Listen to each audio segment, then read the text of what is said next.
こんにちは、アリアです。以前お話ししたシリウスでは、シリウス人の気質や記憶に寄せてお話ししましたが、今回は少し見方を変えて、シリウスそのものに焦点を当ててお話ししていきます。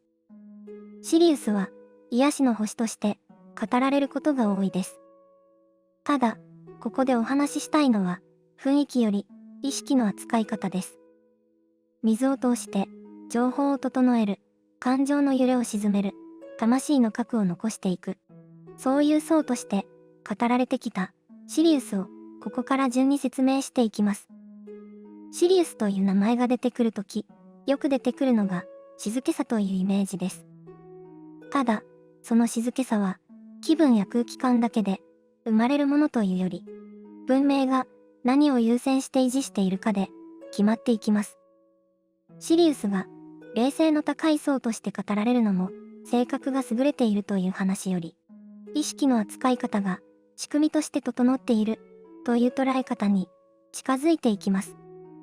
シリウスの文明像を整理するとき、最初におけるのは体験と統合の役割分担です。シリウス E が体験の中で学び続ける層として語られるなら、シリウス B は体験の余熱を落として、要点を核として残していく層として語られていきます。ここで言う核は知識を増やすことではなく、理解がどれだけ確定しているか、その密度です。体験が増えると、人は情報が多くなってうずもれやすくなる。統合が進むと、情報を足すより余計なものを減らして要点だけを残せるようになっていきます。減らした後に残るものが次の選択の土台になっていく。シリウスはその土台を作る層として描かれやすいです。統合という言葉は綺麗な状態になることとして扱われがちです。ただ、シリウスで語られる統合は見た目の綺麗さというより内側の整合性によっていきます。心の中に矛盾があっても、その矛盾が混ざって判断を壊さない形に分かれている。相反する気持ちが同時にあっても決めるべき一点が濁らない。その状態に重心が置かれていきます。この整合性を支えるものとして、シリウスの話では水が中心に置かれます。水は癒しのイメージとしてではなく、意識の状態を整えるためのものとして扱われます。水に触れると落ち着くと言われるのも気分の問題というより、頭の中のノイズが減って考えや感情がまとまりやすくなるからだと語られます。水は揺れを受け止めて流れの中で鳴らしていく。濁りが出た時はどこかにズレがある合図になる。そういう流れが暮らしの中に組み込まれているとされます。さらに、シリウスでは感情の扱いが特徴として語られていきます。ポイントは感情が少ないという話より、感情と判断が混ざりにくい構造にあります。地球だと感情と判断が同時に動きやすい。起こっている勢いで決めてしまったり、不安が強い時ほど選択肢を増やして迷いが深くなったりします。シリウスの文明像では感情はちゃんと感じる。けれど、感情をそのまま結論に直結させず、情報として受け取って整理していく。判断は核の側で決めていく。感情の熱を燃料にして結論を動かさない。この分け方がシリウスの静けさの正体として語られていきます。そして、水と並んでもう一つよく出てくるのが音と周波数です。シリウスの音は気分を上げるための音というより、状態を整えるための音として描かれていきます。一定の周波数が水に作用し、水が空間の状態を揃える。揺れが大きくなりにくいと判断が静かになっていく。この流れの中で音と水はセットで語られていきます。シリウスの住まいや都市が水中都市として語られることがあるのは、水の中は光や音の刺激が急に変わりにくくて、周りのノイズが増えにくい。ノイズが少ないと頭の中が散らかりにくくなって、自分の感情や考えの要点が見えやすくなる。シリウスが水と結びつけられるのは、こういう流れで説明されることが多い、ということです。時間の感覚も、シリウスの語りでは、特徴として出やすいです。直線的な、過去未来というより、物事が確定しているか、未確定のままかで、時間を見分ける感覚です。確定している部分は、流れが自然に進んでいく。未確定の部分は、同じところで、引っかかって動きにくい。ここで言う確定は、強い意志で押し切ることではなく、条件が揃っているかどうかです。シリウスの英知が、現実的に聞こえるのは、この流れが、生活感のある形で、説明できるからです。古代エジプトや、ドゴン族の伝承が、シリウスと結びつけて語られる時も、星と水と季節の関係が生活の土台だった、と考えると整理しやすいです。季節が読めると、水の巡りや農業のタイミングがわかる。水の巡りがわかると、文明が安定する。だから、人々は文明を支えるものを神聖なものとして大切にしてきました。そうした流れの中で、シリウスという名前も強く記憶に残っていきました。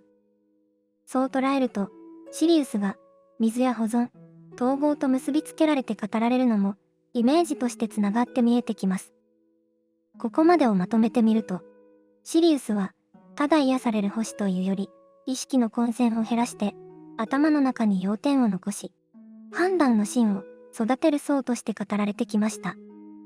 水は、意識を整えるための媒体として扱われ、音は空間の状態を揃えるものとして語られる。統合はいろんな情報や感情がまとまって判断が一本になる形で現れる。静けさはその状態を保つための条件となります。シリウスの話が地球で響きやすいのは今の私たちが情報に振り回されやすい環境にいるからです。調べれば調べるほど安心できそうで安心したくてさらに情報を増やす。でも情報が増えるほど迷いも増えて決めるのが遅くなる。このループが続くと頭の中がずっとざわついたままになります。シリウスが示すのはその逆の流れです。情報を足して落ち着くのではなく、要点だけを残して落ち着く。刺激で動くのではなく、状態を整えて決める。静けさは目的というより判断を確定させるための土台として扱われます。ここから統合が進むときに起きやすい変化を3つに分けて追っていきます。感情の変化、思考の変化、体の変化、順番に整理していきます。感情の層では最初に一旦波が立つ段階が出ることがあります。これは統合が崩れたというより混ざっていたものが分かれて見えてくる段階です。怒りだと思っていた中に恐れが混ざっていたり、悲しみだと思っていた中に罪悪感が混ざっていたりする。それが分かれてくると一時的に感情が強く出たように感じることがあります。分かれた後は感情を感情のまま整理しやすくなって判断が引っ張られにくくなる。